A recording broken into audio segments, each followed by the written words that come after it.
What's up guys, my name's Rotten Potato, and welcome to a different type of video. The gameplay you see in the background is from a recently new added game onto the Xbox Insider Hub called Warface.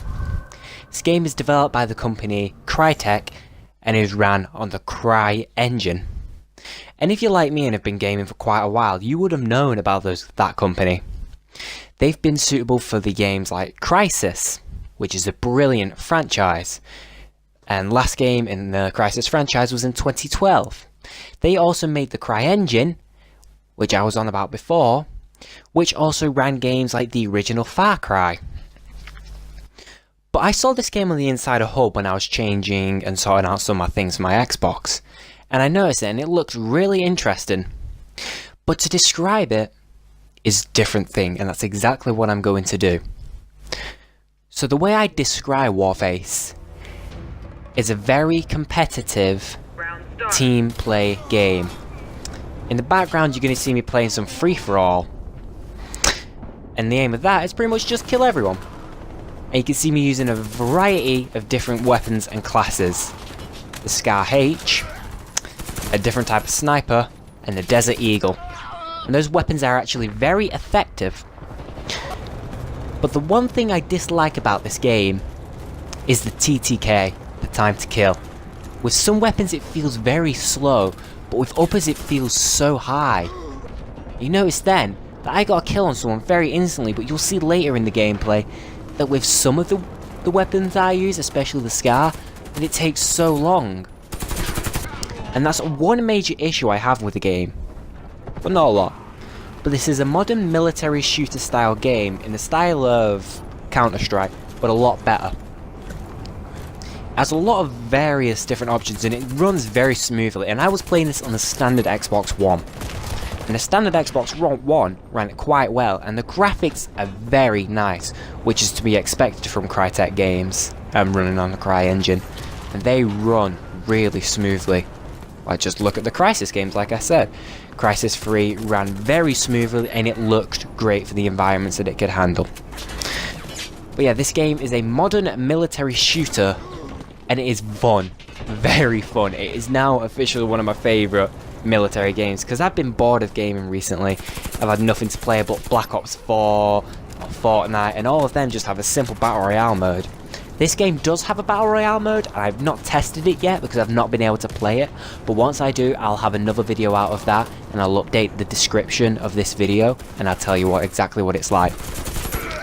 But a few things that I like about the game is the customization.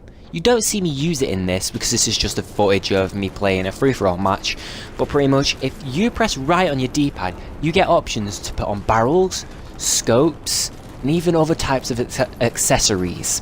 And it's very cool. It's kind of like, and we keep mentioning this quite a lot and going back to this, the Crysis franchise, where if you held the back button, you'd be able to customize your weapons, like put on a scope, put on a barrel like a suppressor or extended barrel. You'd be able to change the ammo type from incendiary to explosive, and you'd even be able to change the type of underbarrel that you have. You could have it to a shotgun, you could have it to a laser sight, you could have a flashlight on it, and it's kind of like that.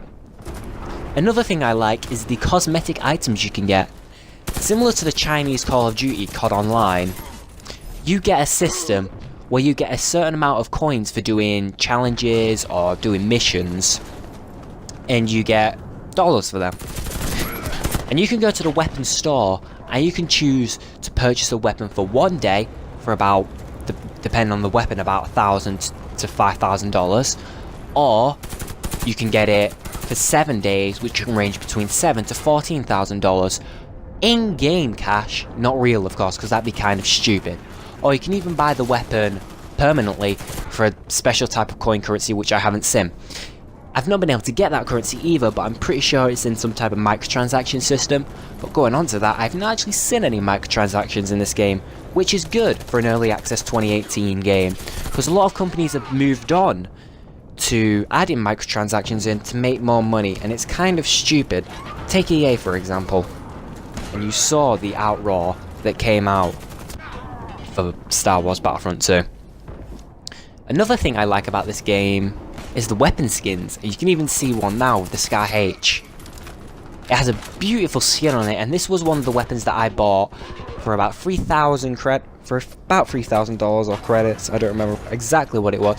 And I got to use it, and it's actually a very powerful weapon, does ranging about 80 to 90 damage. It's quite powerful. And same with the Deagle that I have, the Desert Eagle. It has a really nice skin. You don't see me use it yet, but you've probably seen me use it. You'll see it in a second. But yeah, it's actually really nice. Another thing I like about the game is the level design. In some of the mini co-op missions, it seems quite linear, but it's difficult because of the amount of enemies that spawn. You get enemies that spawn with RPGs, snipers, and various other things. And it's quite difficult at some places because you've got to work with your team, and if you push and you don't think about your team, it will impact on you seriously. Which is why you've got to work as a team, stick together, and not rush through even. You got to stick together and take it easy. And that's a good thing. Another thing to mention is definitely has to be the level design of the multiplayer maps. There's a lot of things that work in the maps really well. There's a lot of things to climb on, clamber on, pull up on, and get up to. You don't see me use many of that in the video because you see me just doing some ground gameplay. I don't climb up things much. But yeah, the maps seem quite enclosed, not very open, definitely not free lane. There's a lot of ways to go around. You can go through the pipes as you see me spawn in, you can go through different tubes and go through different access points to get you to different points around the map. And that's especially the same with other maps. And it's very cool, I like that, because with most shooters these days, they're implementing just simple free lane maps where you go left, middle or right, and there's no variation throughout the same maps. But with this, when I've played it, each level has been different and better every time I've played it. One of the ones I liked was the transit station or train station, and that was very good. It wasn't free lane, there was different points you could get with your team, because a feature that you can actually do is you can have a teammate help you get up to higher points of the map, and you can help them up, and you can get an access point which helps you severely in team deathmatch and matches like that.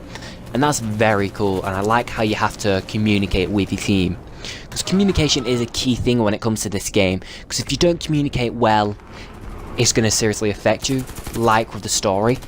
But if you don't communicate well and you just try and push through, it's not going to be very good for you, because you'll just be killed a lot and just other things. Something I did want to mention that I kind of dislike, and which you've seen in this video, is the spawning.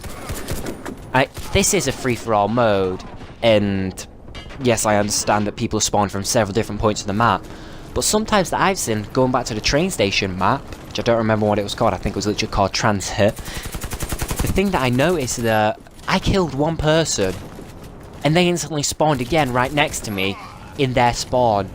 There is no spawn or different variations of spawn, so you don't spawn on the opposite team side, and they don't spawn on your side, or they don't spawn away. They will instantly spawn at their normal spawn at the start. And that's kind of bad, and I think that needs slight changing. But then again, you've got to remember that this game is in an early access. It's kind of it's open early access, but it's kind of private at the same time, as you have to have access to the Xbox Insider Hub, and you have to be a beta player or a beta person to play.